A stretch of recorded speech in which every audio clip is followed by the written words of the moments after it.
Welcome to the Thanksgiving episode of Dissecting the 80s. I am Trip Lano, one half of the Mega Podcasting Powers, and with me, as always, is the Steve Martin to my John Candy, the Macho Man Drew. Andrew Lano. In this movie case, yes.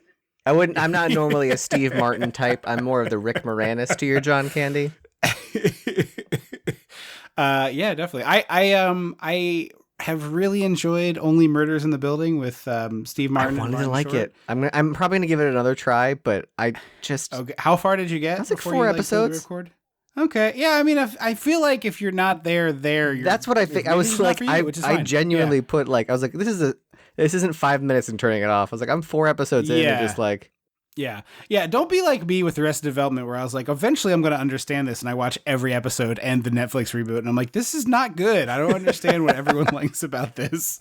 And people are just like, oh, you haven't given enough time, because that was the thing, is that people are always like, well, you didn't give it enough time, and finally I was like, I'm just going to watch all of it, and I was just like, I'm going to power through this thing I don't like, because it's like, every once in a while there'd be a joke that I liked, but and I'm just like, yeah, I don't like it, and they're like, how much did you watch? All of it, every episode. I don't like it. It stinks. Well, it's funny. It's similar with Schitt's Creek, because I really like Schitt's Creek. I binged it last year when I had Christmas COVID. Yeah, and I enjoyed it, but I was like, it's fine, it's good. I don't love it, but then like season 3 is really where they hit their stride. It's got a lot of heart and a lot of like the funny gets balanced with all the emotion, and it's like, but it's not like sappy. But like it's a hard sell to be like, if someone's like, I didn't care for the first season, to be like, well, if you can push through the second season, the third season... Yeah. Because with Parks and Rec, you can be like, hey, that first season, if you push through it... Just skip it. I mean, you can, but... With Parks and Rec, I'm like, just start season 3. That's when they added... season 3? You skip 2 completely? Yeah, because in season 3, they add Rob Lowe and Adam Scott, and they do like season 3 is my favorite, but... The series season 3 starts with like a previously on Parks and Rec and gives you the rundown. And I was like, if you watch like a few episodes of season 3 and you don't care for it, you're not going to like the show. And you've watched a better quality product and have therefore wasted less of your time. That's fair. See, I think season 3 is my overall favorite.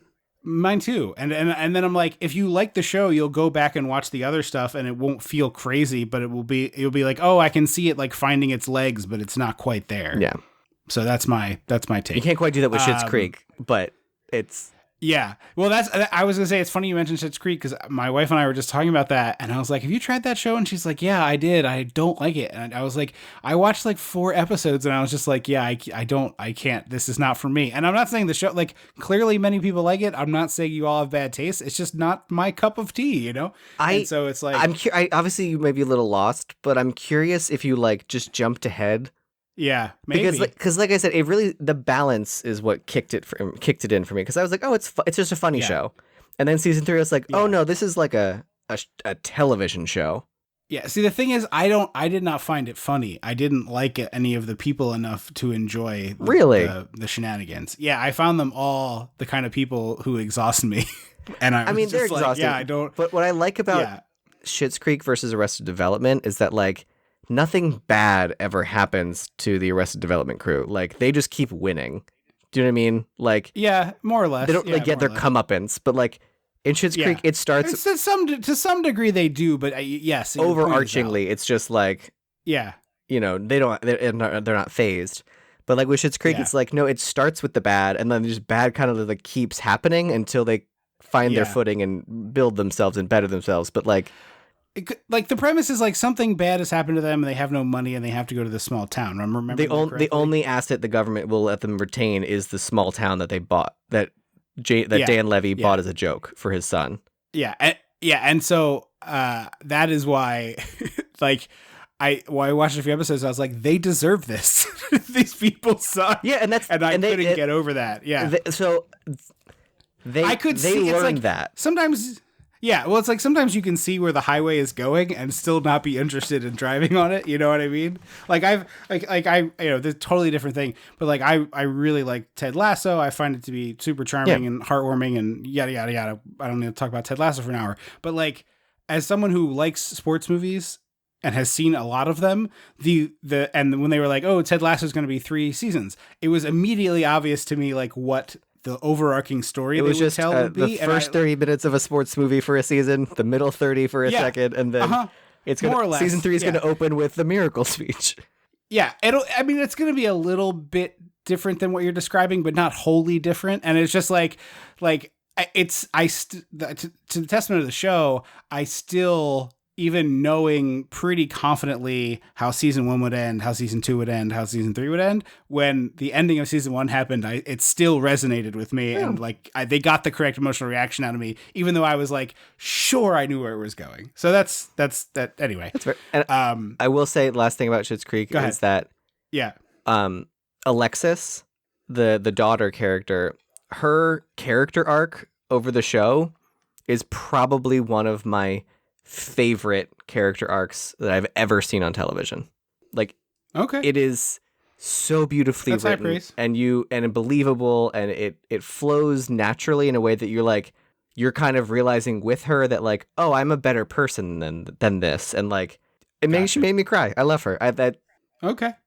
That's high praise. So if you can jump to season 3 and watch a little bit of that where they start to like add some stuff in, that's sort of where it picks up.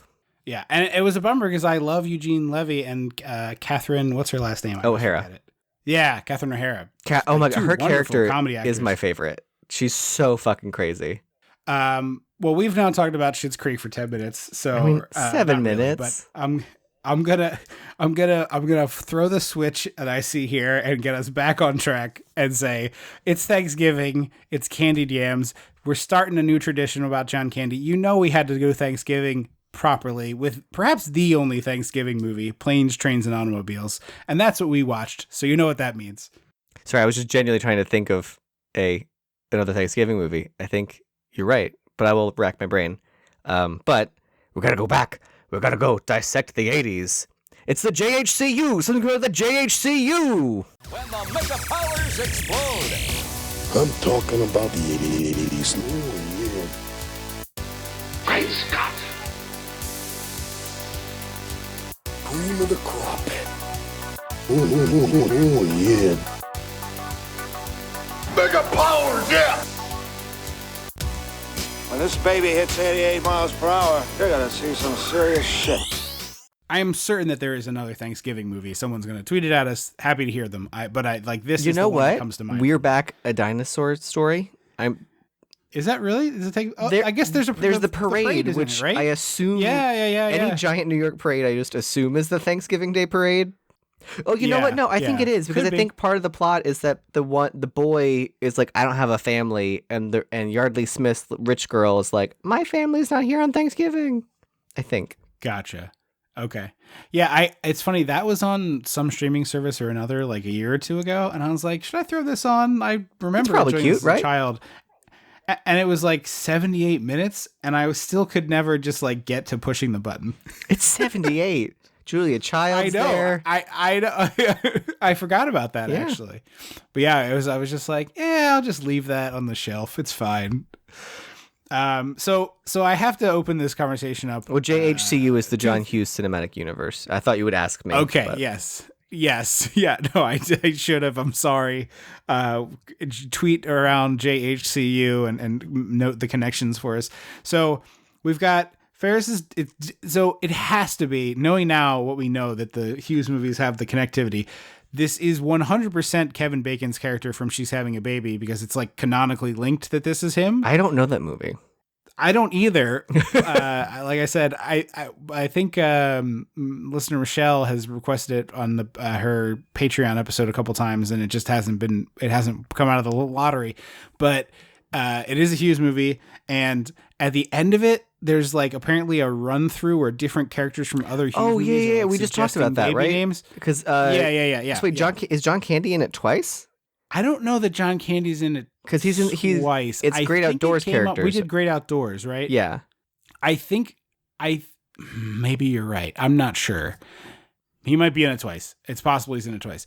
I thought it was the other Great Outdoors characters and not John Candy to avoid the problem that you're describing. I thought we had talked about it, the fact that it was Aykroyd and Candy, but it could have just been Aykroyd.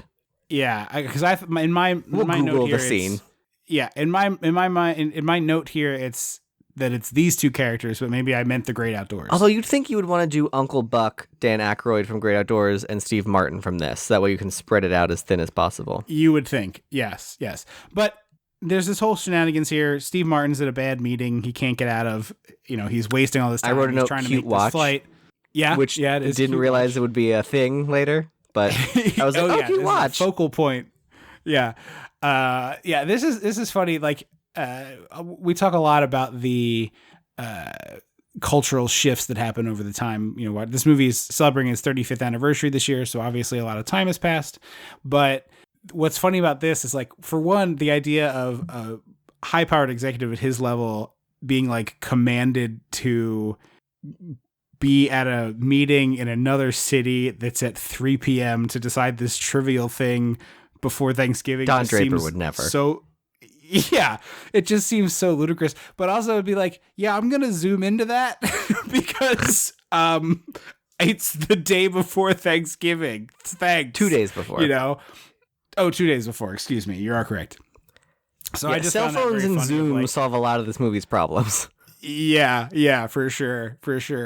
But then the other thing with this movie that I was thinking about watching it is it's one of those movies where repeat viewings have you already sympathizing with one character. So I've never seen this before. Over another? This was my first time. Oh, really? Yeah. Okay. So did you know the twist, as it were? I learned the twist as he was getting on the train. Read it on Wikipedia. Yeah, as he was getting on the train, I was like, "There's 10 minutes left in this movie. That's weird." And I opened Wikipedia and I was like, "Oh, that's why." Yeah. Okay. So I'm curious then, because you came into it with totally fresh eyes, and I've seen this movie a few times. Who were you sympathizing? Like, did your sympathies switch over back and forth between the characters as you were watching it? Because I feel like mine did when I first watched it, but I don't truly remember. Kind of. So, like, obviously, John Candy is goofy but annoying, and Steve Martin is straight-laced and angry. So, right off the bat, generally, I'm, like, sympathetic towards Candy, even though, obviously, I'm like, there's times like, you're being too much, buddy. But generally, I'm like... the airplane, the part where he takes his socks off on the airplane is like, I would think I might hit you. Well, yeah. You know what I mean? Like, also, the idea of, like, the world pre-headphones is just my nightmare. Yeah. Even I think now that I have long hair, my AirPods are too small. People can't tell that I have headphones in. When I have short hair, you can see them. Now that I have long hair, you can't really see them, and I'm like, well, I gotta tuck my hair behind my ear so everyone can see. Don't talk to me. A non-trivial part of the reason why I have not switched to that type of headphone is I like the cord under my chin, so it is visible that I'm not listening to you. The cord specifically, not the. I have I don't wear I have over ear. an over the ear pair that I wear for recording the podcast, but I have sport Bluetooth because I sweat a lot. Gotcha. And they fall to my ear, and so it just has a little loop that hangs under your. I think you're supposed to put that around the back of your neck. Some of them, yes. Mine, no. Weird. Yeah. Well, I feel like I always assumed the back of the neck was so that if it falls out, it's still attached under the chin. Mine have a loop. Mine have a loop under. Or a loop over your ear, so you'd have to yank both ears out simultaneously. Yes. I just learned that phrase in connection to Crocs. Yeah, Crocs have sport mode. To me. It's the first time I've heard that, and I genuinely guffawed. That's funny. But I was going to say, speaking of headphones, I was just on a flight, and there were two grown-ass men in the seat behind me who were drunk as skunks, kept getting served. Why, I don't know. But they then put on their noise canceling headphones and were screaming at each other because they were unaware of the issue. And I feel like not to pat myself on the back too hard, but I've gotten pretty good at talking with my noise canceling headphones in, where it's like you cannot adjust so that you can hear you because you're you pop an earphone off and talk, or if you're just going to say something quickly, don't modulate up or you will be an asshole. And I swear to you, these guys are like, hey, what do you say? And I finally I was trying to sleep on this plane, and these two guys, and I finally turned around and I looked at this man in the eye and I was like, you are being so loud. You are screaming. And the guy was like, what? Huh? And I was like, you are yelling. Your voice is so loud. take your headphones off. And the guy like was a little bit embarrassed, but went right back to being a loud buffoon. And I was just like ready to punch him. That's why I like the transparency mode in my AirPods. So you can do noise canceling, normal, and transparency. And with transparency, the microphone that's normally designed to like pick up what's outside to cancel it out just picks up what's outside and puts it in your ear along with whatever you're listening to.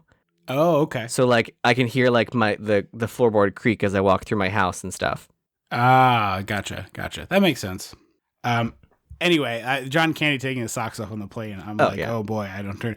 But I was like having watched this movie a bunch of times and knowing the like sad truth of Candy's life is like, of course he's a weirdo. Like he doesn't have anyone in his life to be his bumper rails, like in bumper bowling. You know what I mean? Like. Yeah, like, you know, if you have a partner, like when you do these things, that someone can be like, hey, man, you gotta chill. Which is like, yeah, exactly. And so it's like sometimes good to have that trusted confidant. And he doesn't have anybody because he has all of these acquaintances that he sees on his loop, but he doesn't have real friends, which is like, you know, he's a very sad character innately. He feels kind of like when you're watching Teddy a movie and in you're Bob's seeing Burgers.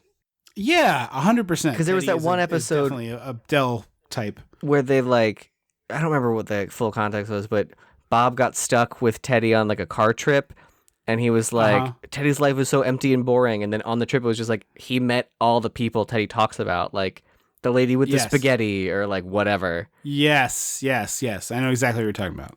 Yeah, totally. And like this movie, you're kind of taking a ride through Dell's world and seeing the way that he operates. And like, obviously, I don't think day to day Dell is innately sad, but I think there is like this sort of sadness within him that he plus this time of year doesn't have. Oh, absolutely. Yeah. And he's got this sadness in him that like comes out over the course of the movie and like bubbles over. And like, honestly, like as hijinksy as this movie is, and it really is like very hijinksy. It is unequivocally a whoa movie for sure. It has an emotional core that I think is like shockingly deep for that type of movie. I agree. I will say I wish they sprinkled more bonding throughout because it feels like they didn't. It's sort of like nothing. They bond and then the movie's over. Yes, 100%. And I was like, well, we could have like, you know, a pinch here, a pinch there. It doesn't have to be a lot, but something. There needs to be like little moments between them that like, because having never seen the movie before, at like the third juncture where they're still traveling together, you'd be like, why is Steve Martin putting up with this? Yeah, like, I mean, obviously they have no money and no choice. It's not like you can call it Uber. Right. That's the thing. I was like, God, cell phones solve a lot of this movie's problems. Yeah. I mean, also like, you know, Apple at the Pay. Point where they have solved the the point where they've solved this movie's problem and are like, oh, we have a car, we can just drive the rest of the way. Like they set the car on fire. Like the movie doesn't want them to solve the problem, obviously. But we'll get there momentarily. But Steve Martin's in this bad meeting. The office like looks like it's designed by Tim Burton's team. Did you feel that? Yes. It also sort of reminds me of the office that Clark Griswold works in Christmas Vacation. It's a little too modern. Clark Griswold's office feels very like office-y. This feels a little sleeker, abstractier. Okay, yeah. I get what you're saying. So he's this office is glass tables. Clark's is oak tables. Okay, I see the difference you're clarifying there. I get what you're saying. But anyway, he's on the way to make this flight, and he runs into this is Ferris Bueller's dad, right? This is not just the same actor. Like this is Ferris Bueller's dad. He's the one seeing him off, right? Or who is Ferris Bueller's dad? Yeah. It's his buddy at work who's like, you're never gonna make that flight. Catch the eight flight. Yeah. Okay. Yeah. So like in watching it, I'm like, oh, this must be, knowing the Hughes connection, this must be, and then Kevin Bacon is on the street for this one scene. Is like, okay, so yes, this is just various John Hughes characters interacting. And I honestly wanted like a scene where they drive, I don't know what the layout of Chicago is if you do drive by Wrigley, but I wanted them to have like the Save Ferris thing when he drove by, because it was like that, it was that deep. I wish they, I keep reading it's not John Hughes, but I wish that Chris and the kids with the blowout had the blowout next to them on the freeway. from Adventures in yes, Babysitting. yes. Yeah, Adventures in Babysitting. They yeah, drove yeah. past Mr. Pruitt's truck. Yeah, yeah. Also, speaking of Kevin Bacon, both of the hosts of this podcast have a Bacon number of 4, which is pretty cool. Yeah. Yeah. I did improv with a guy named Connor Ratliff that gets me there, and you did costume work with... No, I worked with a girl who did costuming for a movie Leah Thompson was in. Okay, all right, okay. So, yeah, two very Bacon-connected hosts on this podcast. So, he's, like, rushing to get there. He gets totally taken to task by this attorney who's like got a cab, and he's like, "Oh, surely he trips. You missed that he and Kevin Bacon race for a cab, and he trips and misses it. Yes.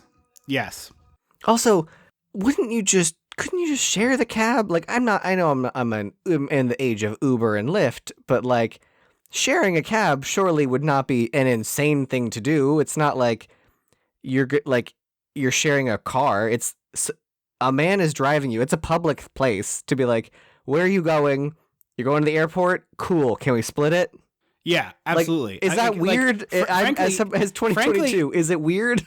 No, I don't. It's not weird to do now. Like it's a built-in function to Uber and Lyft to like. But that's what I mean. Like, share. Was it weird in 1980? Whatever. No, I don't think it was common necessarily. But like in this situation where you're standing behind a cab line, if I'm Steve Martin, I'm going, "Who's going to the airport? I'll pay for the cab if you let me go with you." Yeah. Right? Like it's like I get to skip the line, or just and I'm paying the same amount of money. Or we could split. Like there's options here that like the three of us can get. Like it just seemed crazy that no one at no point was he like, where are you going?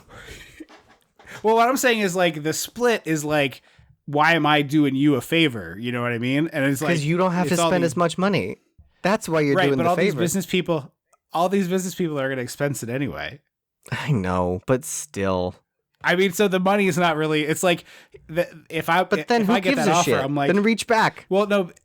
So what I'm saying is like, if in that world, I'm like, yeah, you can pay me the cost because I'm going to expense it. Oh, you can give me $20, and I will put it in my pocket. You know.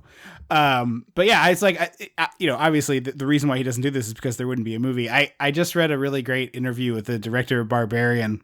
I haven't seen it yet. Is a buck wild movie that if you like horror, you should probably watch, but it's hard to recommend because it's truly buck wild. But there is a moment in which a character goes back into a place and people are like, well, why does that character do that? And he's like, he gives like a very character-based reason of like, the character's backstory, and I thought it was a smart answer. And then he paused, then he's like, also it's a movie, and if she doesn't do that, there's no movie. Yeah.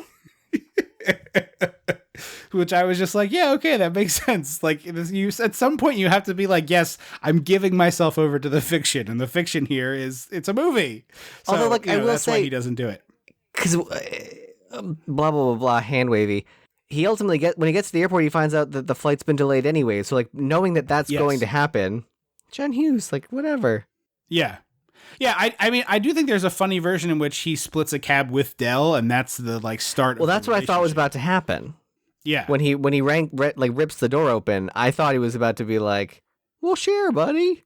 Yeah, like hop in. Where are you going? That to me, the move of Candy's character later in the movie would have been to be like, "Where are you going? Hop on in." Or what would have been funnier if I don't know how we would have to workshop it, but if John Candy was the cab driver, but like. Yeah. He was like, I'm off duty. I can't possibly take you to the airport. I'm off duty. And then he like, that would have been fun. That's what it is. He's trying to beg John Candy to take him. And he's like, I'm off duty. I can't take you to the airport. And then he sees him at the airport and he's like, you couldn't drive me here? Yeah. Like he couldn't have done it under the table. I think that makes Candy a little too ruthless. And I think it's funny, but it's a little more ruthless than I think. Or not ruthless if you say it that way. Like, look, hey, I'm contracted. I can't work outside my post or whatever. I don't know how cab drivers work, but like there could be a union reason that he could be like, I'm a union man, buddy. I can't. Yeah. I truly have no idea how cab drivers work. Yeah. I mean, you're probably right on with what you're saying. I will say, like, speaking of Candy, like I was talking about the airplane stuff already, but he is just world class at being the worst person to sit next to on a plane. Yeah. He's got the big bulky coat on, so he's already a big man. He's already going to be, not maybe the best person to sit next to, but now he's got this coat spilling over on top of you too, and it's just like, and then the socks come off and he's whipping them around. It's just like a lot. But did you notice that the third guy in the seat is the guy, the old man from Home Alone, who's like, Catherine O'Hara's desperately trying to get back from France, and he's like, she's got a whole closet full of earrings, all these dangly ones. That guy? Oh, I didn't know that. Yeah. I don't know if he even has a line of dialogue in this, but I recognize unless you count his snore. Yeah, but he's like, she's got all these, the dangly ones, like you're we were right. talking. Yeah. But like the line readings that weirdly stick with you is like almost every time I see a rack of dangly earring. earrings at like, but not on a person. Like I see a rack of earrings at like a gift shop or Target or whatever. Yeah. And it's like, you got your studs, then you got your dangly ones. That's Studs, what hoops, my brain dangly does. one. Yeah, that is my brain every single time. So we've got all sorts of weather problems. We divert to Wichita. Well, we also we see his family, and it looks like the Home Alone house. Yes. It looks suspiciously like the Home Alone house. Yes. And allegedly, according to IMDb, this house set cost $100,000 to build. Wow. Again, according to IMDb, who knows if that's real? But they said it was like, that seems ludicrous. it wasn't just a facade. They like built a house, allegedly. Why on earth would they do that? That seems like movie money laundering. I think, I agree, but then they said it angered the studio. So I'm like, so who was someone was laundering the money, and it wasn't studio heads. Yeah. It's like John Hughes was just being real persnickety, and then he wanted to move in after. Yeah. Or I thought maybe it was like he knew it was going to be Home Alone. He was like, oh, he was trying to. He was like, just build this. Honestly it's fine. seem like if you were to tell me, oh, this house, if you stand in front of it, like if you turn the camera 180 degrees, is the Home Alone house on the other side, I'd been like, oh, that checks out. Yeah. So we get diverted to Wichita, and we're stuck for the snow. So we're, John Candy is like, you better call a motel because you're going to be stuck here. And Steve Martin instead calls his wife. It's so crazy that they went to, like, Wichita is like a lot farther from Chicago. Yes. So you would think there's somewhere closer. Where are they starting from? New York. They fly past Chicago. Okay. That is really, really strange. Because the geography of this movie confused me because I didn't know. It's on Wikipedia. Yeah, it is New York. You're right. And as soon as you said that, I remember John Candy mentioning that it was New York. No, but I mean, there's a map on Wikipedia. Oh, okay, cool. I will look at that. I would bet that it's a situation where they had to fly away from the snowstorm because they were already in the air and they wouldn't have safely been able to land. So it's just basically like, what's the closest thing out of the snowstorm? And in this case, it could have been a for big the movie's snowstorm. sake, it's Wichita. Yeah. So that is my guess. Not that it doesn't snow in Kansas. Yeah. But also, I started to get really annoyed at Steve Martin because, like, the whole, like, taxi nonsense happens. He gets to JFK Airport and he's like, immediately gets told your flight is delayed. Immediately when he gets there. So it's like, cool, I guess you're fine. And then he sees John Candy and he's like, you stole my cab and made me late. And I was like, to a delayed flight, buddy. Like, right. Why are you running to the red light? It's a red light. Right. Yeah. And like, it's just like he's in that situation where you just need to point your fire at somebody. And unfortunately it's John Candy. Fair. Cause there's a lot of times he kept bringing it up that like, about the cab or like whatever, like he's like, I was late to the airport, and I'm like, it doesn't fucking matter that you were late to the airport. Yeah. So was your plane. Yeah. Right. So I love. Yeah, Candy's like, I know this motel guy. Sold him a shower curtain ring. Oh, he also gets downgraded. He was flying first class and got downgraded to coach, which like sucks, but he's an asshole about it. Yes, he is an asshole about it, but if I got downgraded from a first class seat to a middle seat in economy, I would be pretty upset. But you know who you yell at about that? Well, don't yell at anybody, but you know who you complain to? The fucking person who gave you the ticket. Right. Like you should have the wherewithal to look at the ticket and like be like, where is, so like, oh, that looks like a middle. You don't get on the flight and yell at the flight attendant because what power do they have in this situation? What are they going to do? Right. Yeah, plus you don't yell. What you do is you just say, look, if this happened to you, wouldn't you be frustrated? Can you just help me? Can you just figure out how to solve this problem with me? Because it sucks, right? Like, you acknowledge that this is a bad thing that's happened to me. And most of the time, the person's like, well, they're not yelling at me, so I'll help them. See, I don't go that route. I always make it very clear that I'm like, I'm not angry at you. If I'm not, I don't raise my voice, but I'm like, I'm not angry at you. Yeah. I'm just very frustrated with the company you're working for and all of that. I was like, right. Oh yeah. I make it very like I've straight up said to someone. It was last year. I had like a Switch. I bought a Switch and it like was supposed to get delivered and it wasn't. And then they just canceled the order like 2 weeks before Christmas. And I was like, what if I was a father who like I bought this on Black Friday. And then 3 weeks later, you can't like. And what if I was a parent and this was like, you just ruined Christmas? Like, come on. Yeah, like, congratulations, my kid gets to open up a picture of a Switch and an IOU. What is it, Star Wars? Yeah. Yeah, and I remember like talking to the customer service guy before it had gotten canceled, and he was like, they're trying to find another Walmart that has it in stock. And I was like, they've been trying for a week. Is there any way that you could like, I was like, I can go online and find. And he was like, I was like, I'm not mad at you. Is there anything you can do? Right. And he was like, I'm really, really sorry. And I was like, this guy's going to pull through for me. And then 2 days later, it was like, your order has been canceled. And I was like, well, damn it. That sucks. I didn't know that happened to you. That's shitty. Yeah, I was so mad. And then I bought it from Best Buy and was able to pick it up in store like 3 days later. And I was like, did you still get the price that you had gotten originally? Yeah, that's what I was mad about. Cause I was like, I don't want to miss this. I was like, this is the price is a bundle and a price and everything. And I was like, I got basically this. I think I like may have missed one thing, but it was not major. Okay.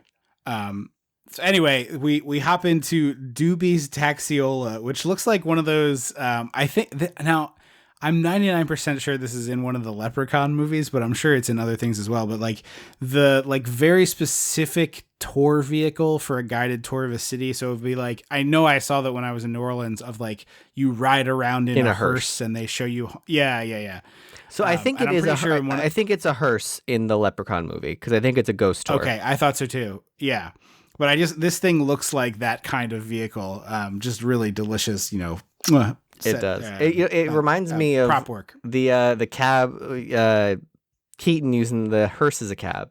Yeah, same kind of energy. But this has like all these little mood lights and stuff. The design is so good here. It's got like a boardwalk airbrushing. Yes. Yeah. And like fringe. There's a lot of fringe. A lot of fabric on the inside. Yeah. Oh, so we get to this I forgot. motel. I'm sorry. We're jumping all around here. I'm so sorry. So the guy that you said with the dangly earrings on the plane, he snores like he has sleep apnea. And I never thought about like people with like sleeping on a plane. Does that like bother you?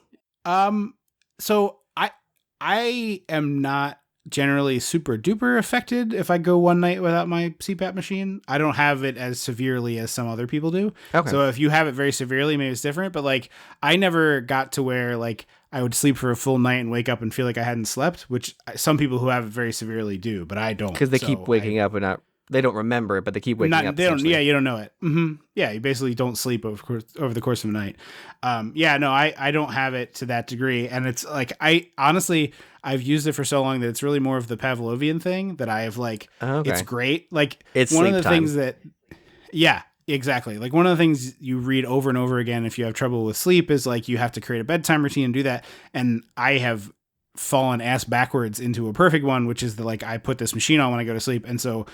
99.9% of the time, when I put that mask on, it's just like out like within 10 minutes I'm asleep. So rare exceptions, obviously, you know, knock wood, I haven't just jinxed myself for 6 months or something like that, but I prefer to sleep with it because it puts me to sleep, but I don't need to sleep with it because it ruins my day if that makes sense. Okay, I just wasn't sure with like the moments. I didn't know if that. I definitely will snore myself awake sometimes, or like I've gotten like a little bit of a sore throat from a plane sleep because like your head's at a weird angle and you're snoring and like the dry air and stuff. I don't do that many overnight. I haven't done it for a long while until recently, but I haven't done that much flying. So, but yeah, it's not something I've dealt with a lot, but. So we get to this Fleabag motel, and whoops! It's a lot There's cuter only one room left. Then the outside is gross, but the room is a lot cuter than I thought it was going to be. It does remind me of a Supernatural motel, though. Yeah, but again, those are much cuter than they should be. Like of course. They're not as grimy, but it's not like the Murder Motel 6 that we stayed at in Pennsylvania that time. The blood-stained concrete, allegedly. Yeah. I mean, it was genuinely one of the funniest things that ever happened to me because we had cell phones but not smartphones, so we couldn't just we did because I was tweeting else to stay. Wasn't it text to tweet? No, it was like iPhone 3GS, so it was like old original iPhone. There weren't like 100,000 apps. I don't think you're right. It was because I got an iPhone my senior year of high school, and you took me for graduation. Okay. So it was like seems like early puffy iPhone. It seems like we could have solved the problem and just left that motel and gone somewhere else when we walked by what was surely a bloodstain on the adjacent or 2 doors down from where we were staying, but maybe not. Well, sorry, Mom. This might be the first time you've heard this. Well, again, this was 12 years ago, so like, yeah, the internet it was not as easily navigatable on a phone. Mobile websites were still the Wild West. Yeah, that's true. I would not do the same thing now, but we did. Oh no! Immediately, I would already be like on like the Airbnb, whatever, some app to be like, boop, boop, boop, boop. Yeah. Give me my money back. There is a blood stain outside the next room. I'm not. Take a picture, send it to Discover. Hey, I need you to cancel this charge because there's blood in my motel room. Yeah. Blood stain outside the motel room. I should say. Sorry. Alleged bloodstain. But so we get there, of course, there's only the one bed. So, they're having the nightmare scenario here of having to share this bed. And I love like just Candy sleep on the opening ground. The trunk. Like, yeah, whatever, dude. Or honestly, I might do the head to foot offer, honestly. But like, I'm probably getting a better night's sleep in a chair in the lobby than I am on the floor of the room. You think? Personally, a floor sleep really, I have all these travel stories with this, like about a year ago, like when the vaccination summer, when we were all like, oh my God, we're back out there. It's over. I went on a trip. Yeah. And our flight got canceled by Southwest, and the response that I got from the helpful flight attendant or desk person was like, you should just stay in the airport because you'll probably get on standby on the 5 or 6 a.m. flight because people will oversleep and miss it. And if you're not here, you won't catch it. Yeah. And she was like, that's what I would do if I were you. But we slept on the floor of the airport, and I hurt like it's like just so many little muscles in my body were like, why would you do this to us? Why have you forsaken us? But airports are like purposely designed so you don't sleep in them. It's like there's like all the chairs have arms and stuff, so there's nowhere to lay down. Yeah. So it was just like, well, I'm sleeping on the floor. Unless you like finagle yourself in between the arm and if you're skinny enough and it can wiggle yourself in.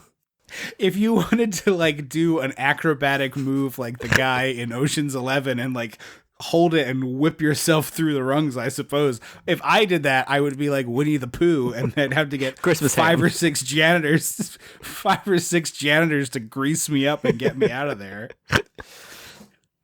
In my head, it's like 6 old Italian men and be like, "Oh, what are you doing?" And they're like rubbing me down with they Dawn, put a broom trying to get me to get some leverage. Yeah. Yeah, I got a broom under my armpits that there's like 3 guys on either end of, and they're squirting me down with Dawn like I'm a oil covered seagull. You're a baby like, duck. Like, alrighty, on a 1, a 2, a 3, push, and they're trying to get my fat ass out of the arm rung. It'd be like the episode of Always Sunny where Danny DeVito comes out through the couch. Yeah, I'd just be like onto the floor. Anyway, he busts out a personal pillow and this 8x10 of his wife, and it's just like such a like the trunk is such an absurd travel vessel, especially anymore. Because he brought it to the airport, and then he had it when their flight got canceled. Which, like, yes, did they return everyone's luggage, or did he check the trunk? Yeah, I assume that they returned everybody's luggage. I just meant like it's a fast turnaround. I don't even get my luggage that fast when the plane has landed. Like, oh, that's because you go through Philadelphia, which is a black hole, and Orlando. Yeah, that they're bad too. Those are like the only two places I fly. So Candy goes in the bathroom first, covers it with all the stuff, uses all the towels. bathroom? Did he let him use it first? I was confused. He does seem to say that Steve Martin can go first, but then Candy has used all of the towels somehow. Yeah, he because he comes out of the shower and he sees that the bathroom is a mess, and I was like, well, did Candy like come in while you were showering through the the frosted curtain? Yeah. I don't know. But I love the image of Candy firing up a dart, smoking a cigarette, sitting on the bed with turning on the magic fingers and getting like all cozy and just ashing all over the bed. I will say, I thought when my boyfriend and I went to the kitschy resort in the Poconos, I thought the bed might have one of those quarter vibrator things. It did not. I was like, oh, had everything else. It also shocks me that there isn't a sequence here where like there's another beer on the bed and Steve Martin like picks it up being like, oh, thanks. And then they tell us about everywhere. It, but they should have shown it. Yeah. It shocks me every time that they show don't tell that. It's like the movie's not that long and it seems like a no-brainer. Yeah. Or like if like a beer spilled on the quarter box for it and then it made it vibrate crazier and it's like, or it just never stopped. Yeah, that too. I like that. So it's like 4 a.m. and Steve Martin's just like eyes open. Like, yeah. Also, the knuckle cracking really hit close to home in this house because my wife gets very mad at me doing that while she's trying to go to sleep because I will unconsciously crack like every knuckle and all, every bit and bob. It's funny because I was like watching him. I was like, it's not dissimilar to the way I go to bed. It's just my boyfriend's already asleep. I get in bed, but he's already asleep. So I'm like, crickle, crackle, lotion. Yeah. Nasal spray. Yeah. Because I don't just do like the 4 fingers on each hand and the knuckle, but I'll do like a side twist and get the upper knuckles too. Oh, I'm a real problem. I do neck. My back sounds like popcorn. The neck I've become afraid of and don't do unless it's really bothering me because I've just like I've heard like horror stories from people who had a bad chiropractor and I'm like, well, I'm not even a bad chiropractor, I'm a Joe Schmo, so I don't do the neck anymore unless it's like real. Like sometimes you can just feel it's tight and it will make it better. So I don't. That's the only time I do the neck now. I remember seeing once on like Instagram or YouTube, it was like a chiropractor being like, please don't crack your neck, do this instead. And I can never, I've lost the video, so I don't know what I'm supposed to do instead. But like, she was like, if you pinch here on your, like if you take your index and thumb on one hand and pinch this part of your other hand and gently tilt your neck, you'll feel the release. It was, or something to that effect. It wasn't that, obviously, because I can't remember what I'm supposed to do. Right. And so I'm like, well, I guess I'm going to keep cracking my neck until I find that video again. Speaking. The other thing in terms of like things that always surprise me, one, the beer can scene not being in, but two, this big fight over how gross Candy is feels like an end of Act 2 thing. It's way too early. An end of Act 1. Yeah, and it's like you were talking before of like you wish you saw them bond more. Like this happening here, I feel like would be an obstacle to them ever bonding. I agree. Yeah, it also they definitely piled too much candy into this because it's like obviously this is a breaking point. If Candy's doing Candy should have done half of that. And then like the next day it continued. Yes. Yeah, for sure. So we get the nice pushback from Candy of the like, I like me and I like who I am. And it's a really good speech from him for sure. But like, I just feel like it comes the wrong place in the movie, frankly. I agree. So has Candy ever played like a sleazy dude? I don't know it, but that doesn't mean no, because I as I said to you before, like part of the reason I wanted to do the John Candy thing is there's a bunch of John Candy movies I feel you and I are super familiar with. The Cotton Candy movies, yes. There's a bunch that I feel you and I are super familiar with, but like it's like a very small portion of his overall catalog because it's just we watch the ones that our parents liked a lot. And I'm surprised this wasn't in rotation. It was like a lesser one, and it was like I think both of us probably thought it was boring and just would like not participate in watching it. That's fair. I thought it was interesting adult. Despite the fact that it's like a wacky hijinks movie, it is the most adult oriented of the John Candy movies that were in the there's no rotation. kids. Right. And it's also just like an adult problem, like stuck away from home and trying to get home to your family. It just like didn't like for a 10-year-old, you'd be like, I don't get it. Yeah. So the room gets robbed by this like little punk kid. It was who weird comes in and that steals the money. we didn't ever see they clearly showed the thief's face and hair, like it's a distinguishing feature. Yeah. But I was like, we don't recognize this kid, and we never see him again. It's weird that he's not like in a ski mask or something. Like, yeah, it does seem like, oh, that's somebody's nephew, and we got to get their face on camera. Yeah, but I was like, he should have been like sitting in the lobby when they check in or something. Yes, yeah, or smoking a cigarette outside, or any number of something things. To put him in there. It's odd that he's not. Yeah. But we go from that to waking up the next morning with John Candy doing a little jet packing on Steve Martin, which is pretty damn funny. Some good old spooning.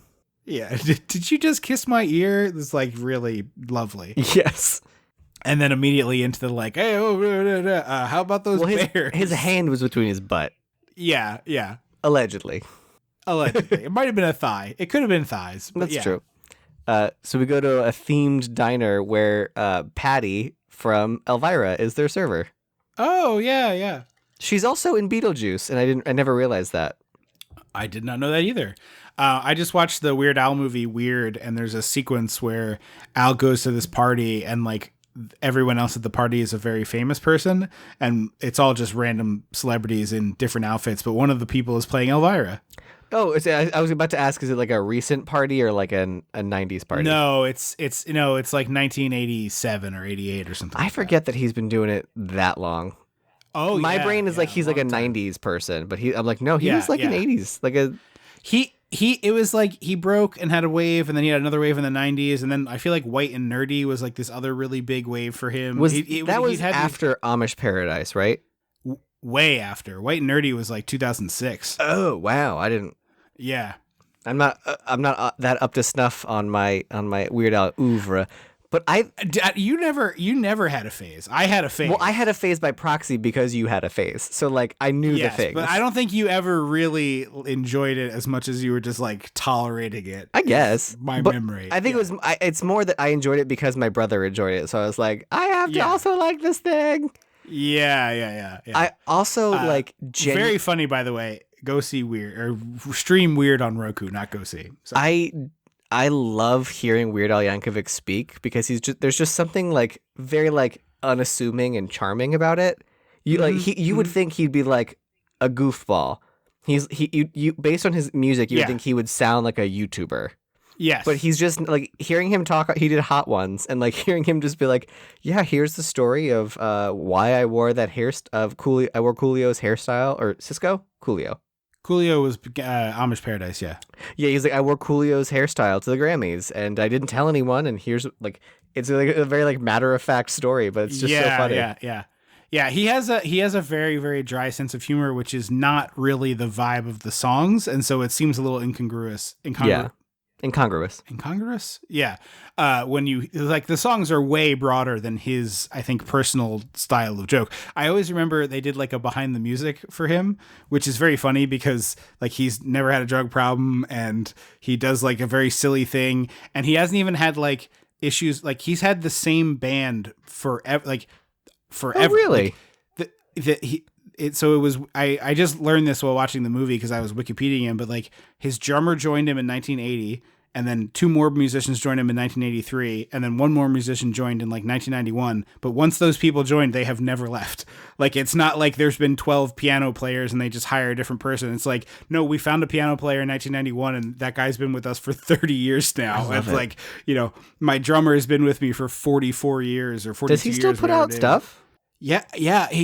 So he doesn't do albums anymore. He just does singles, and he still tours. But yeah, I mean, it's like makes more sense in the internet age. But then he just did a tour that I was like looking at he was in DC in October, and it's called like the Wildly Ill-Advised Vanity Tour, and it was just his like originals. No, like very few of the parodies, and he was playing theaters instead of like big places, and like normally he has a lot of costume changes and theatrical stuff, and they put a big disclaimer. They're like, this is a stripped down acoustic style tour. We're only playing the originals. We're not playing stuff. And he still sold out like all over the place. Because I think people who are fans of him like those songs, you know? But they were just like, we're not really going to play the parodies. And you will get 2 parodies a show, and that is it. Yeah, and I think they do like a parody medley to end the show, like check off some of the big boxes or something like that.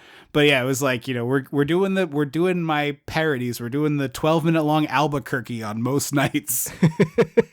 So anyway, I also really like in this breakfast scene where they like order breakfast and realize their wallets are empty.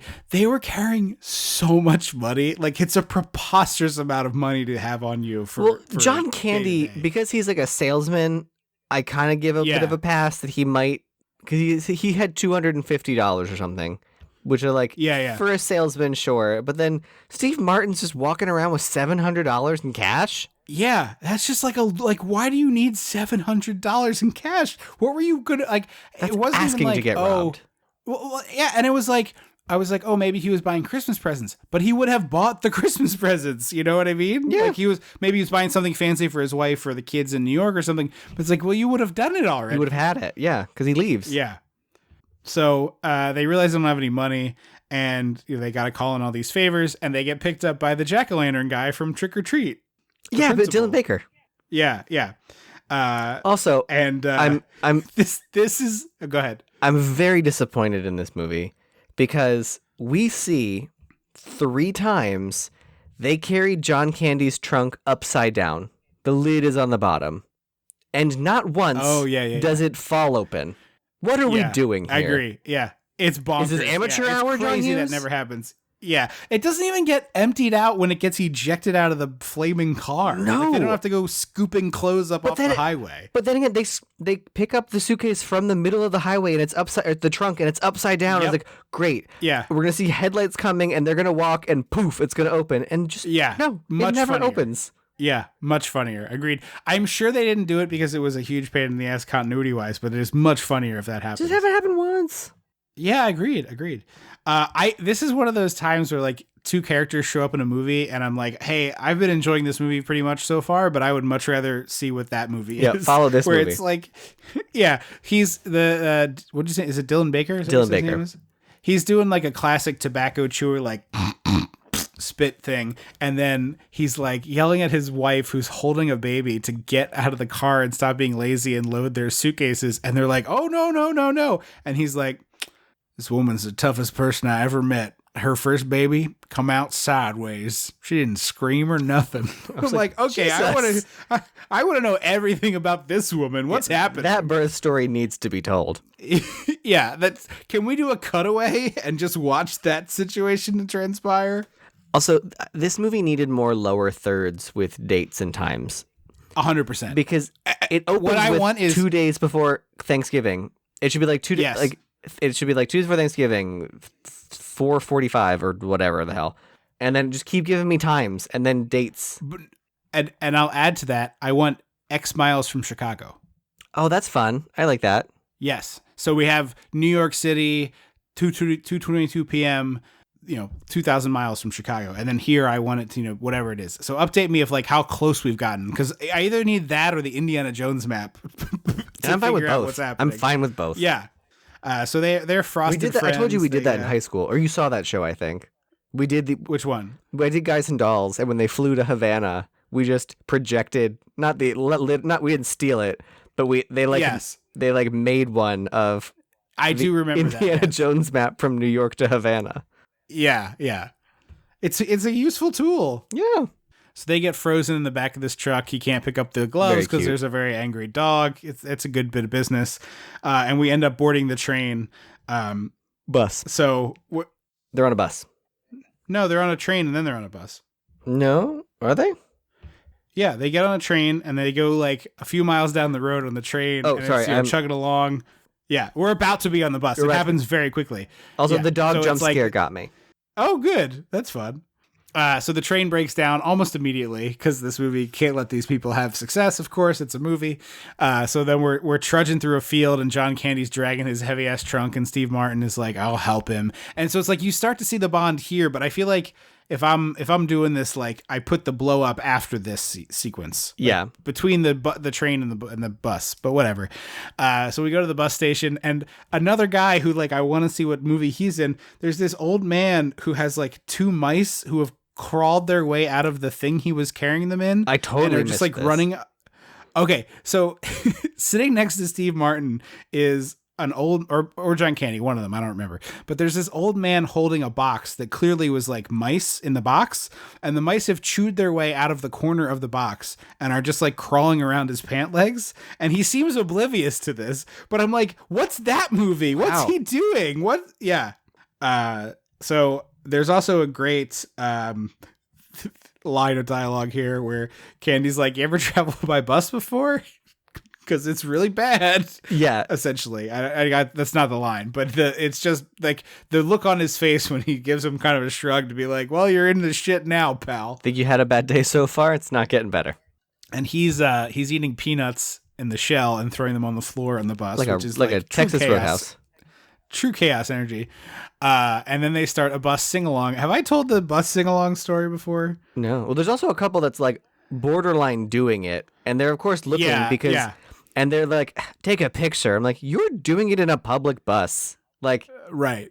Come on. Like, I feel like they're indulging your kink at this point. Yeah. Like, you're clearly wanting Get under a blanket, you weirdo. Yeah. Yeah. Or don't do that. I think it's worse if they're just doing exactly what they're doing here, but under a blanket. It feels 10 times worse. But I mean, like, then there's a modicum of privacy. Like, they're attempting to have privacy as opposed to like just doing it. Yeah. Anyways, busting along. So years ago, they're singing like the joke on this is like they're singing Flintstones and yes, theme songs. Jesus Christ, they're singing like fun stuff that everybody knows, and then they're like, "All right, who's got one?" And Steve Martin tries to bring in three coins in the fountain, which I was like, "That's a song." Yeah. It's not. I wouldn't pick it, but it's a song. I don't know it, so I would be at a loss here. But it's like just complete failure, and then John Candy saves the day with. Is it Flintstones that he saves the day with, or what's? Yeah. Okay. I just think of League of Their Own when I think of bus sing along. Because the girls are singing their song. We are the members of the All-American League. I always go to the one in Almost Famous. Oh, that's yeah. So anyway, years ago, I'm at a concert with our older brother at the Gorge in Washington State. We were out there to see Dave Matthews Band. It's kind of like a festival-y kind of vibe. And we're at this campground, this really nice campground, and then you would like take a shuttle over to the venue every day, and they would drive you there and pick you back up. So it was great. You don't have to worry about driving. Like a school bus stuff. More like closer to like a municipal bus or something like that. It's like a lot of ability to stand. There's like handrails to hold on to. Like you can fit more people that way. Sort of wider center aisle and stuff.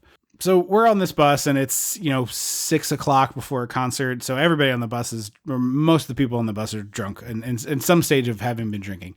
I was, of course, underage, so I would never do something like that. So we're sitting there. You went before you were 21?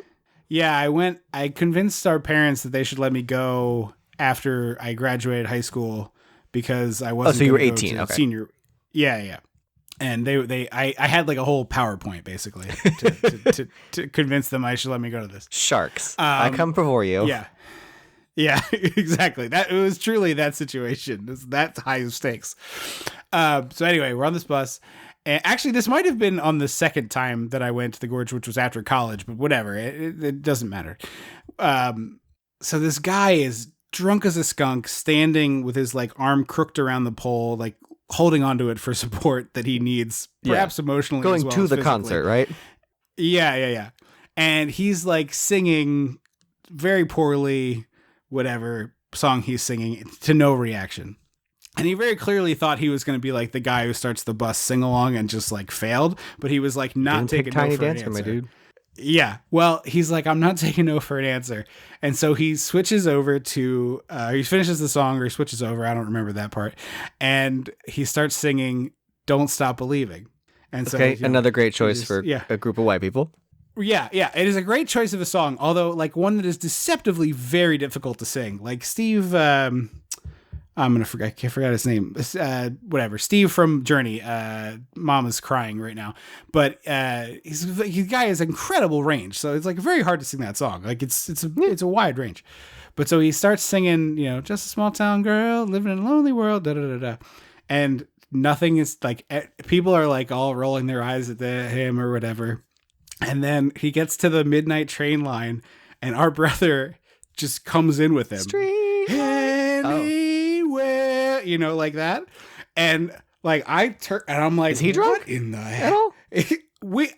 We had certainly been again. I was underage, so I would never do such a thing. But certainly, my brother, who was well of age, probably was definitely drinking. We were not me. He was certainly indulging. Again, underage. I'd never do such a thing. So yeah, I wouldn't say he was like sloppy or anything, but we've been drinking beer. Again, not me. Underage, but we had been drinking beer in the campground. I'd never do such a thing. Casually during the day, and we're not like let's like get like rage a day here. drink. Just whatever. Okay, exactly. Like everybody was in a great mood, like a decided beach to go to day a drink concert. situation. Yeah. Nobody was like throwing up or falling asleep or whatever. But yeah, and he was clearly just like having a good time. And I'm like, what is happening? Like I turn and I'm like, are you singing with this idiot? Because like I'm 18 years old, just like the peak of like I'm too cool for school and whatever. Yeah. And he just starts singing with this guy, and then like a good portion of the bus joined in.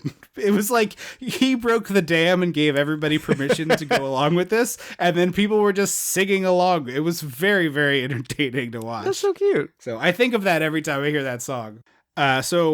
So they get to a destination, I should say. I wrote down like 5 words to cue me to tell that story, and I'm like, yes, I said that part. What is the next thing I wrote down? And then we cut to my favorite part where John Candy is grifting. He's the only thing he has to his name right now are shower curtain rings. And so he is pitching them to everyone who will listen. These are, and it's Thailand a great Jade. montage. Yes. It's so good. And he's raking in the money. It's a great montage where it's just like rapid fire 1 or 2 lines, and you see him like now he's got a pink one, now he has a blue one, now he has a green one, and each one is a different pitch to match the person he's with, and you're like, oh, this dude might be a sloppy, incompetent person, but he is very good at the thing that he does for a living. Yes, he knows how to sell shit. Yes. So we get we get a little money raised by the two of them there, and then this leads to them having like a big passive aggressive fight in a diner. Because like obviously I know Steve Martin's like, I'm clearly just holding you back, so you should go on without me. And I'm like, I know you're trying to get rid of him, but like, you're not wrong, Steve Martin. He just brought in so much bank, and he gave you some. Right. He didn't have to do that. Yeah, I mean, he did. No, he didn't. He didn't. Yeah, I mean, Steve Martin is mostly the villain in this movie. Yeah. Even though it's like they switch back and forth as to like who's the heel and who's the face, but a lot of the time, Steve Martin is the person that I would less like to be stuck with, even though John Candy is awful in many ways. So we get to a car rental situation, and Steve Martin's walking down the thing, and of course his car isn't there. Well, he gets driven.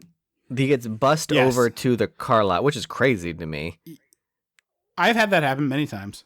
I don't have a lot of experience renting cars, but I just that's just so much. Yeah, it's like 50-50. It's a huge pain in the ass when it is. That is absolutely. And he sees his car is gone. I'm like, at that point, I'm trying my key in other cars. I'm like, whatever cars are around here, like you say it's a Nissan Altima. Let me just. Yeah. I know there's no buttons at that point, but you could still. Yeah, you might be able to start, and I doubt it, but you might be able to get another car to start. And if you did, I'd just leave with it. Like, hey, it works. But also, like, I mean, they probably do have 2 sets of keys for each car, but like, I would assume that they just told me the wrong space. That like they gave me the right key, but they told me the wrong space. So I would just start like trying cars nearby. Right. Yeah. Everything about this seems like so much worse than like every car rental I've dealt with. Well, sometimes they're very specific where they're like, oh, go to, this stall and take this car. But a lot of times these days when you rent a car, they're like, okay, you've paid for anything in row 6 and the keys are in the car. So just go pick a car and then go. Well, how do people not steal the cars? Because they're in like an enclosed lot where you can't get out of, like you have to exit the lot by going to a little like toll booth essentially. Okay. And you hand a person there and they go, okay, yeah, you have the paperwork. Okay, I'll hit the button and let you out. Gotcha. But he like ends up walking across the tarmac. This is one of the strangest Where scenes. in the whole movie where was the because- tarmac? Yeah, yeah. Like one, he's walking across the tarmac, which like that. I mean, it's just preposterous. That even before 9/11, you couldn't just walk across the tarmac. But the audio track is like a remix of Steve Martin saying dialogue, and it's like it comes up like missed 2 or that 3 times moment. in the movie.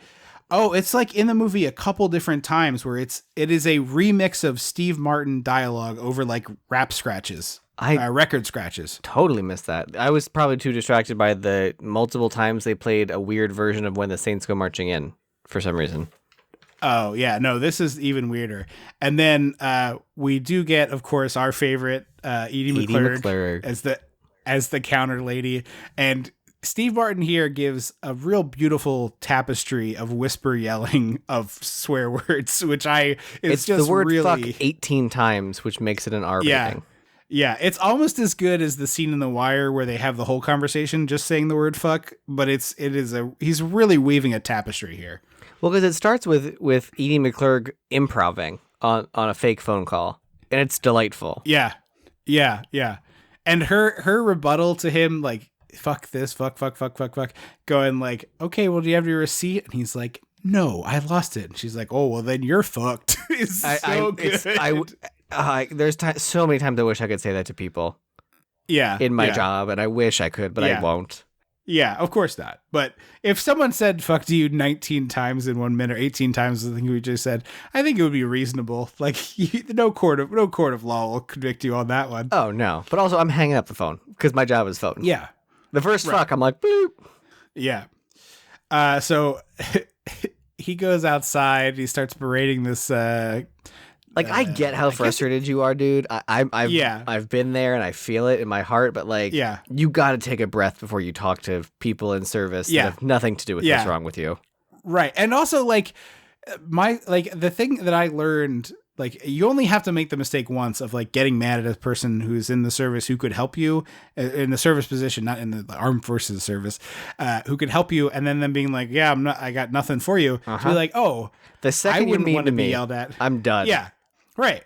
And it's very simple. It's you might make that mistake once. I'm sure I've been mean to a customer service person before. And frankly, I have been the situation you just have said of I'm not mad at you, but I am in a really shitty situation and I'm extremely frustrated. I've apologized to people at the end and I really hope that you don't feel like I was mean to you, and I'm sorry if I was, but this situation is I'm banging my head against the wall and I cannot take it anymore. Yeah.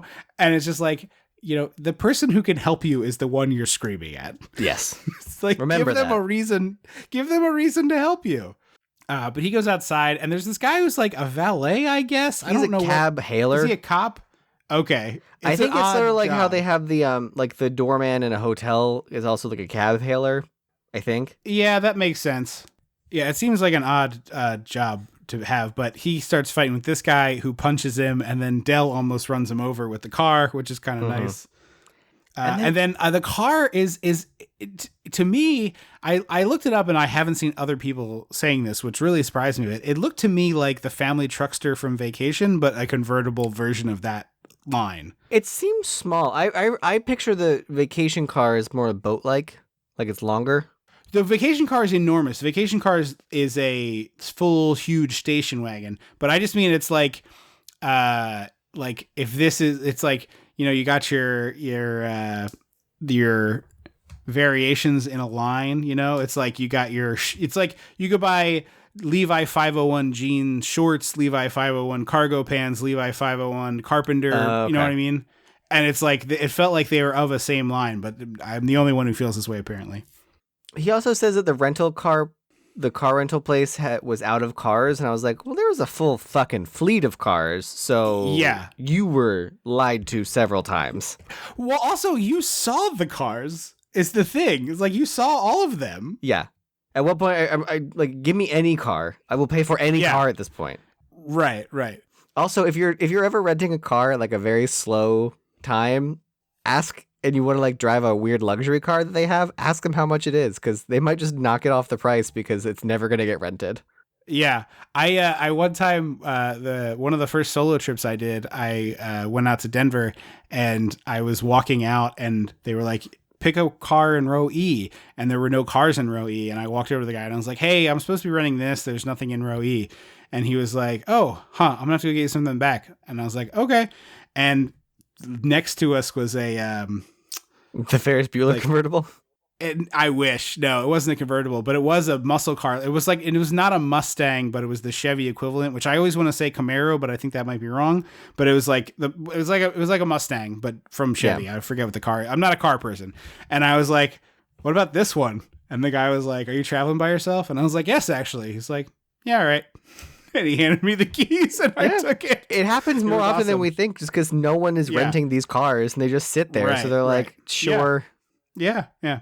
I've had it happen where the like upcharge on like the rental site for renting a convertible is like $6. And I was like, well, I'm renting a convertible then. Oh, hell yeah.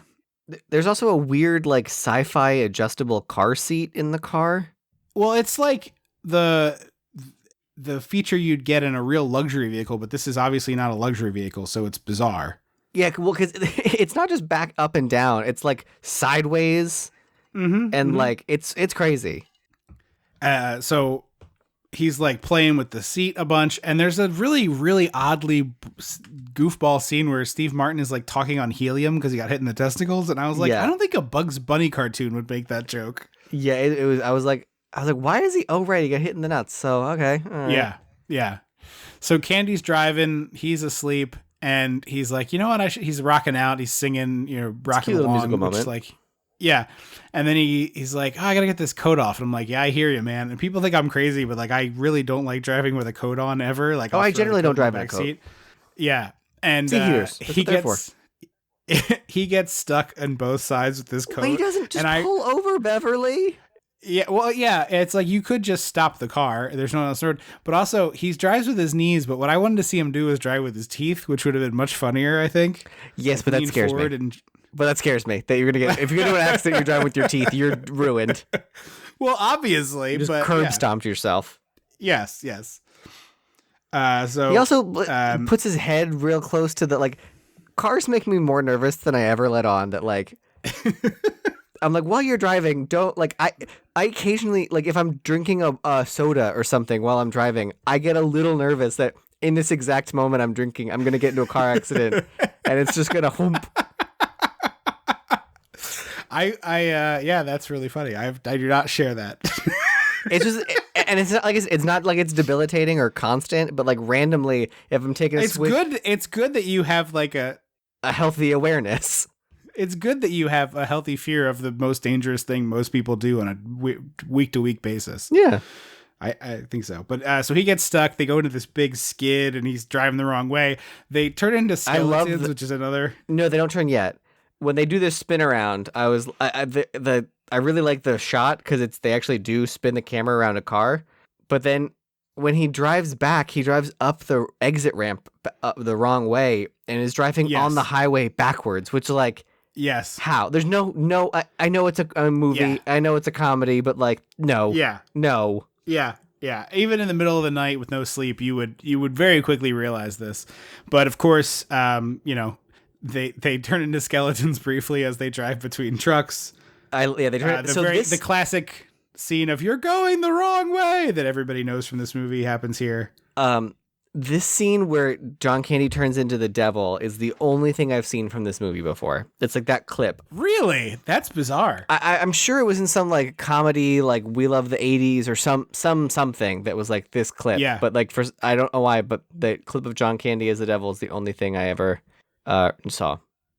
That is utterly bizarre to me. It's like why, like of all the things, what a wild thing. I know, right? This whole sequence is very Looney Tunes. Like Steve Martin's fingers are dug into the dashboard. And he, I like pops that them out one by one. I do that too. Moment like when someone falls from a high height into the ground, and then there's like just an indent, and they're like, yeah. I didn't say that to say like a negative. I think it is very Looney Tunes. Like the steering wheel's all bent and stuff. The car catches on fire, and we're just 102 miles from Chicago, which is crazy. It's like, you can't walk that, but you would think about it. So the car fire goes out and they still drive it somehow. Yes. Yeah. Well, they also have a fist fight here where he punches Candy, who goes over the In the trunk gut. because he finds out. Yeah. He goes over the trunk. He punched Candy He in the gut falls and then over trips. his. Yeah. And we find out Candy used Steve Martin's credit card, which is now burned into the car. Because they accidentally swapped credit cards a while ago. Yes. And then the He also says it's how Houdini died, getting punched in the stomach, and it's not necessarily how Houdini. It happened, but it's not necessarily how he died. Yes. So we go to another motel. We drive the burned car, and wouldn't you know it, the lawyer from Jurassic Gennaro. Park, Martin Ferrero. Yeah, the actor's name is Martin Ferrero. So it's funny that his actual name rhymes with it. So Steve Martin like negotiates for a room by selling his watch. I thought the watch should have it's had like more $7. character significance. Like we need a little bit of a gift of the Magi wife moment. gave it to him. Like, Yes, yeah. for It sure. doesn't have to be like that deep, but like something like, oh, it was my 20-year anniversary watch for the company or something. The wife gave it to him. Well, I think the wife has more significant. I think my wife gave me this watch is more emotionally significant than like my 20-year company like corporate gift. You know what I mean? Okay. Yeah. But John Candy the guy's like, do you have $7 and a nice watch? And he's like, I've got $2 and a Casio. Very good. I love the Roy Orbison velvet painting in this motel room. It's normally an Elvis painting. This I one's do sort of love Roy Orbison. this whole motel room. It's very like kitschy. Yeah. This is just another one of those great supernatural motel rooms for sure. Yeah. They bond and it's very sweet. They're drunk. Yeah, he's like talking to his wife in the car, and then Steve Martin invites him in. He's talking to his wife spiritually, of course. And it's like, I do want, it's like on a repeat viewing, you're like, oh, this really clearly is that the wife is dead. Like you wouldn't talk necessarily like this. The way he's talking to the wife is clearly that she's gone. But yeah, I love them, like the tequila, at one point they're like making fun of the fact that they're drinking tequila and eating Doritos. And I feel like that's a good combo. It's a under good the combo. Circumstances. Yeah. So we get some drunken friendship. They destroyed this hotel room the next day by trying to get the car out. I thought it was the like the rental office. Or is it the room? I think no. They're parked right outside the room. Yeah. Okay. And so they back into the room and just destroy this set, and then they're like, go, go, go. And they drive, and Mr. Green from Clue pulls them over. That's right. It is. Yeah. Former episode of the show, past episode of the show, and he's also in the Brady Bunch movie. Right. It's Michael McKean, is it not? Yes. Yeah. And he's like he's like the first non-asshole they encounter, and he's like, "Do you think this car is safe to drive?" Yes. It's really good line. It's like a parent to a child. Like, you tell me, do you think that this is okay? Yeah. And they don't even really get punished. They just kind of like impound the car. They're like, we're taking this car, deal with it. Yeah. Yeah, they don't like put them in jail or anything, which you'd think they might. Yeah, because Candy is sort of like, my friend is so close to home. So the punchline to this being Candy getting out of the cab of a giant 18-wheeler and being like, this is going right to Chicago. I've solved our problems. We're getting to Chicago. And it's like, great. And then the punchline being, but we can't ride in the front, and it's a refrigerated truck when you see them back there is a real good final. It's a refrigerated milk truck. Yeah. So they ride downtown. We get this like kind of big emotional hug payoff when they get on the L train in Chicago. I was like, oh, this is sweet. There's 10 minutes left, huh? Yeah. And they get we're getting the L train, and Steve Martin is like thinking about his family, and we get these really nice shots, and it finally dawns on him that like, oh, he has nowhere to go. Like he was helping John Candy me, has not been trying to get home. Yeah. Like he never talked about it in any way, and it just never made sense. So he goes and picks him up, and then we go to Steve Martin's house, and we get this lovely, reunion. It's like, I'd like you to introduce my friend Dell, and Steve Martin is kind of overcome here, and John Candy is very overcome, like, being taken in and being part of this family's Thanksgiving. I think this emotional payoff does work. I do think that like, if you just slightly rearrange this movie, it's better. And it's like, I think it's more impactful, but it still works. Yeah, agreed. I just like want to put a couple scenes in a different spot. I think it's a very good movie, a good holiday. It gives you the same holiday feelings without being overly saccharine, where like Christmas movies can be, not all, but some. But I will say I really hate that like the DVD box art for this or like the poster art for this on Paramount Plus where I watched it, they are like sitting on the trunks looking cold and they like photoshopped in this like North Pole ass pole. And I'm like, this isn't a Christmas movie. Put a turkey in there or something. Weird. Yeah. Yeah. It's like, I also always very love to much see not a Christmas movie. the random video, like posters, quote unquote, they come up with for things. Like there's one, speaking of Dylan Baker, for Trick or Treat, that's like Anna Paquin later in the movie, we'll say, to not spoiler. I know the poster you're talking about. Looking at the camera and Dylan Baker behind her like he's the beleaguered house husband in a sitcom. Like, yes, honey, what did you do? And I was like, yeah, what is this? I will say I would watch the vampire sitcom that you're talking about. Oh, 100%. Like the partner is like you killed another pet. You know, I think it's just that Drew Barrymore zombie show. Is it? I think it's just. I think watch that show then. Okay. I think Santa Clarita Diet is just that's that. Right.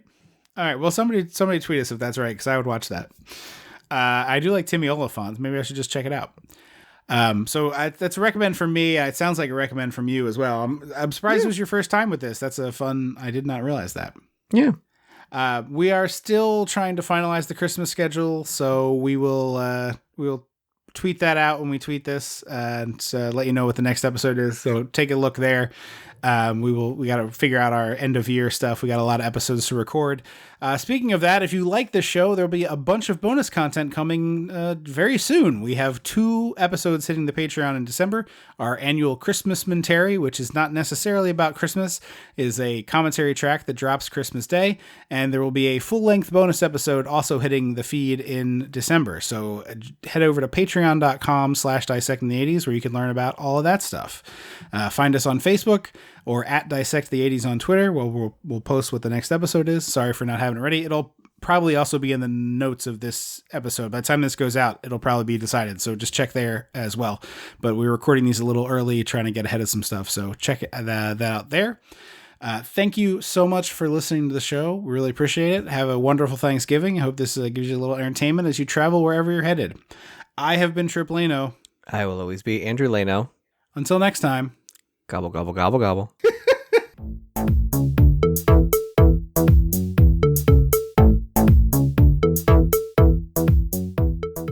Dissecting the 80s is a Chum Some of This production.